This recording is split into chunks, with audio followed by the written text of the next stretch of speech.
Welcome to Jackie's Proof Animals Have Souls and Psychic show, produced through Passionate World Talk Radio, a subsidiary of Global Media Network. I'm pleased to be with you again presenting my new show. I'm a psychical researcher, author, spiritual historian, lecturer and decades-long vegetarian for compassionate reasons. I'm passionate about compassion and respect for animals, including the human animal, and my long-standing research into shamanic, out-of-body, near-death experiences and mediumship. For me, mediumship and near-death experiences in particular prove survival after physical death for all beings and provides information about the after-death realms. My website is www.jackiejoneshunt.com. That's all small case and all one word, Jackie being spelt like the boy's name Jack, adding IE to the end. JackieJonesHunt.com. And my email for listeners to get back to me with any questions and thoughts and opinions, I totally welcome. It's JackieJonesHunt@gmail.com. I'm the author of 3 books, which are on Amazon. And they're online as paperbacks and as ebooks. And the 2 that are part of my Proof Animals Have Souls series, which can be read independently, are Proof Animals Have Souls and 500 Plus Celebrities Go Vegetarian. My 3rd book, which I wrote first, is Moses and Jesus the Shamans. And all 3 book covers and academic peer reviews can be viewed on my website. If you click the book images, each book will take you to the Amazon links, and I'm very grateful for people's reviews on Amazon and the other online bookstores. Today, I am very lucky to have the chance to interview Jeanne Pierce, who is a very well-known English psychic who lives in the northwest of England, UK. Her email address is Jeanne, Jen, Dave, Dave, Pierce, Pearce, at iCloud.com.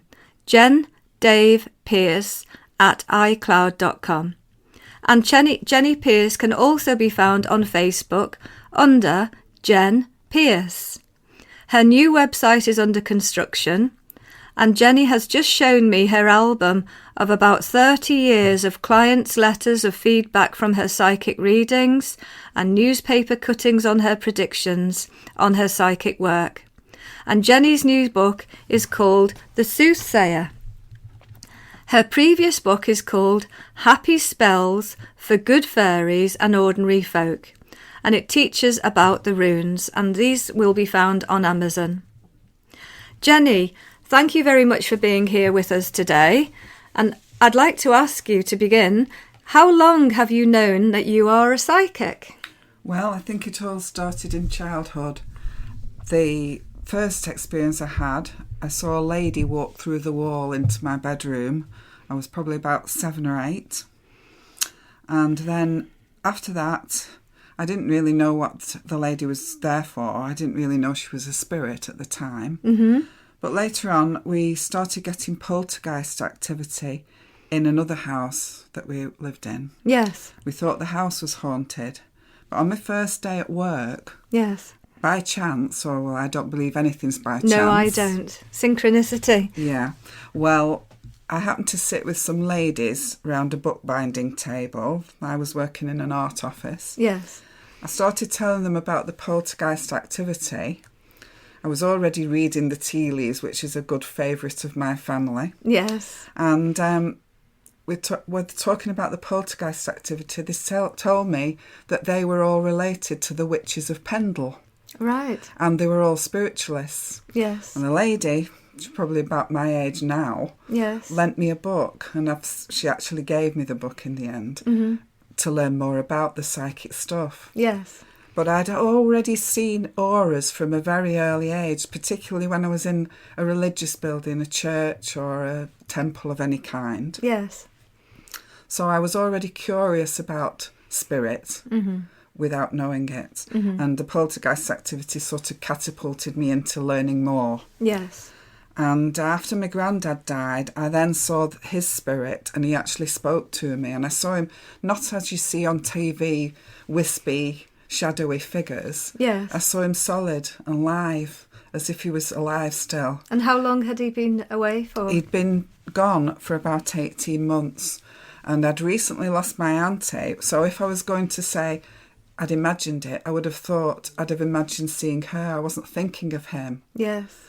And so it was quite a surprise. And how old were you then? I was about 14, 15. I was reading in bed. Yes. My mum had taken Grandma out, and I was babysitting for my younger brother. Mm-hmm. Grandad walked. I heard the footsteps coming up the stairs. Grandad opened the door, and at first I thought it was my mother coming back. And then I saw him, and for a few seconds I forgot he'd died. Mm-hmm. And then as I was looking at him and he was speaking to me, I thought, I can't be seeing you, you're dead. Mm-hmm. And of course, we know now that no one ever actually dies. No, they just continue on. Exactly. So that was my first real sighting of a ghost that I knew was a ghost. Yes. I knew that he died, obviously. And you mentioned poltergeist activity. I'm sure listeners will be very interested to hear about that. Well, it happened in our own home, but then it also happened when I was staying with my grandmother. Yes. And my mother witnessed it and my brother witnessed it. Mm-hmm. And what type of activity was it? Well, it sounded like a man with a wooden leg walking up and down the stairs all night. Oh, like wooden stairs? A step and then a bump, a step and a bump. And then as if the flat of someone's hand was pushing against the bedroom door. And it happened when my dad was out on nights and my mother was sleeping in the same bed as me and my brother was in a camp bed at the bottom because my mother was frightened of burglars. Mm-hmm. So we're there reading in bed and we hear this noise up and down the stairs. And how long did that go on for? Each time it happened? It used to go on more when we switched the light off. Mm-hmm. And I've come to the conclusion that perhaps it's easier for spirits to get through if there's not bright light. Mm-hmm. And maybe that's why people often see them in the evening or the night time. Yes, that's interesting. So did it last all night when that happened, or was it just for an hour or two? It would last all night unless we left the light on. So we came to sleep with the light on in the end. Uh-huh. So every time my dad was out on nights. But my curiosity, being a Capricorn, mm-hmm. I'm down to earth, I'm practical. It takes a lot for me to believe in something strange. And at that age, I didn't have the knowledge I've got now of all the other psychic stuff. So I got the better of my fear, and I one day opened the door. My mother had locked the door by this time. We were sleeping with the pegs under the door, the poker by the side of the bed. Because of all these noises, my mother was terrified. But my fear, I would not let my fear overcome me, and I wanted to see what it was. So one night I dived out of bed, opened the door as quickly as I could, moving the pegs, mm-hmm. went downstairs, looked downstairs, nothing to be seen, nothing out of place. But it happened so many times, and my brother remembers this. But one day, being a cheeky teenager, I was arguing with my mother about going out to the youth club. Mm-hmm. No, you can't go, she said. And I was being a bit cheeky, and a big photo frame flew across the room and landed and crashed at our feet. Wow. And my brother witnessed that, my mother witnessed it. Mm-hmm. So we had to take notice. Yes. And that's interesting. And before you mentioned to me that you'd had an out-of-body experience, or perhaps you've had more than one. Yeah, I think I've had 3 definitely. Yes. Sometimes I feel as if I may leave my body, mm-hmm. but then your thought is, how will I get back? Mm. And that prevents you from travelling. Yes. But on the one time where I went the furthest, I noticed each time I had the 3 definite experiences, I went through the wall at the same position.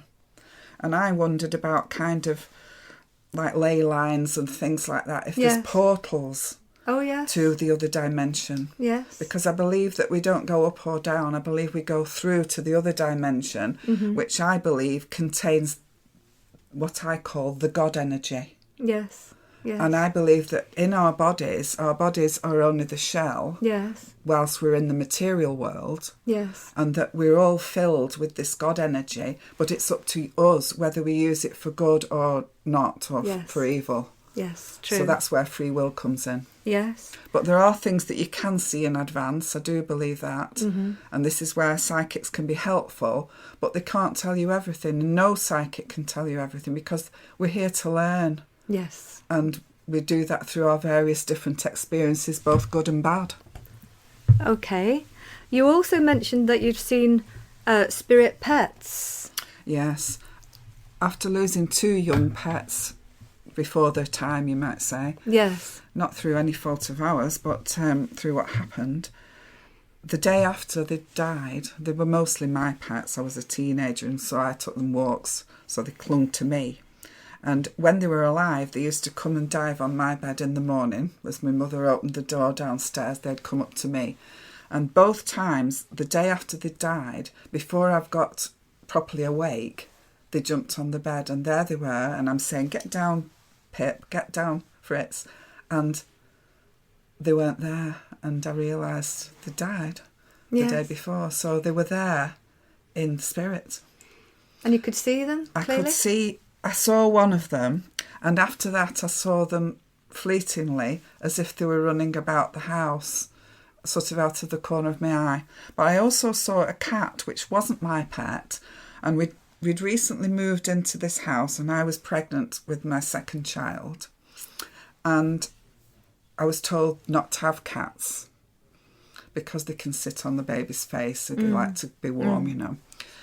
And after I'd had the baby, I'm sat up in bed feeding the baby, and I see this cat run through into the wardrobe, and it was at the same spot that I'd had the out-of-body experiences. Now that's very interesting, isn't it? So it possibly is a portal. But I wasn't the only person that witnessed the cat.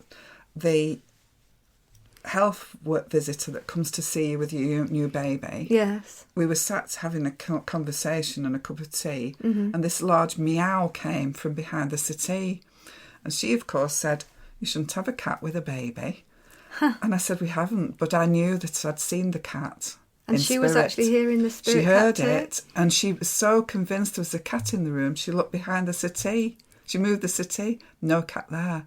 But we saw that cat several times, and my children both saw it as well. And they experienced the bowl, the dog's bowl that we had the dog, rolling out of the kitchen a few feet, about 16 feet onto the landing. And so, again, there was kind of spirit activity in the next house. That's excellent.